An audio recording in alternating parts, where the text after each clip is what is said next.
ছোট ভাই আমার, বোন আমার, প্রতিজ্ঞা করো, বাপ মরবে, মা মরবে, ভূমিকম্প হবে, সিডর হবে, এই পৃথিবী লন্ড ভন্ড হয়ে যাবে, বেঁচে আছি মানে ফজরের 2 পড়তেই হবে। বেঁচে আছি মানে জোহর, আসর, মাগরিব, ইশা পড়তেই হবে। একটু আগে সিগারেট খেয়েছি, একটু পরে আজান হয়েছে, নামাজ পড়তে হবে। একটু আগে পর্নোগ্রাফি, উদঙ্গ সিনেমা দেখেছি, একটু পরে আজান হয়েছে, নামাজ পড়তেই হবে। ঘুমের মধ্যে কাপড় চোপড় নষ্ট হয়েছে, মা জানে, বাপ জানে, ভাবি জানে, বোন জানে, সবাই জানে। এখন গোসল করলে সবাই বুঝবে কেন গোসল করছো। সবাই বুঝলে বুঝুক, না বুঝলে নাই। আরে বুঝলেই কি না বুঝলেই কি, আমার কাপড় নষ্ট হয়েছে, গোসল আমার ফরজ হয়েছে, আমি গোসল করবো, নামাজ পড়বো।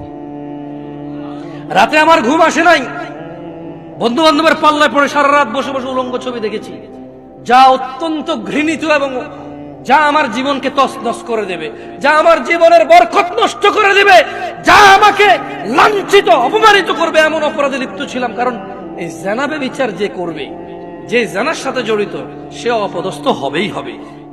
আখিরাতে তো তার আছেই। এই একটাই অপরাধ জানাবে বিচার, একটাই অপরাধ অশ্লীলতা, যেটা শাস্তি আল্লাহ দুনিয়াতে দিয়ে দেয়। কোথায় দেয়? আখিরাতে তো আছেই।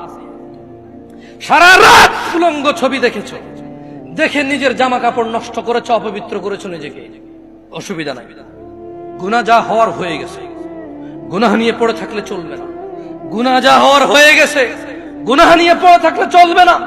যাও গোসল করো, ফজরে আযান হয়েছে, সালাতে যাও, 2 রাকাত সুন্নাত পড়ে আল্লাহর কাছে ক্ষমা চাও, 2 রাকাত ফরজ পড়ে আল্লাহর কাছে ক্ষমা চাও।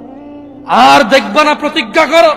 আবার দেখে ফেলেছো, অসুবিধা নাই, জোহর আযান হয়েছে, যাও মসজিদে, যাও গোসল করে 2 রাকাত নামাজ পড়ো, আল্লাহর কাছে ক্ষমা চাও, প্রতিজ্ঞা করো, আর দেখবা না। আবার দেখে ফেলেছো, অসুবিধা নাই, পরের ওয়াক্ত আযান হয়েছে, যাও মসজিদে যাও। কারণ মনে রাখবা, সকল অপরাধ গুনাহ, নামাজ যদি ছুটে যায় কুফরিয়া শিরকি হয়ে যাবে, ছাড়া যাবে না নামাজ। আমি কি বুঝাইতে পেরেছি? তোমরা কি, আমি যে জন্য আসছি, আমি কি তোমাদেরকে কোনো মেসেজ দিতে পারছি? পারছি তো? তাহলে এবার আমি বিদায় নিই। জাযাকুমুল্লাহ খায়র ওয়া আহসানাল জাযা। ওয়াসসালামু আলাইকুম ওয়া রাহমাতুল্লাহি ওয়া বারাকাতুহু।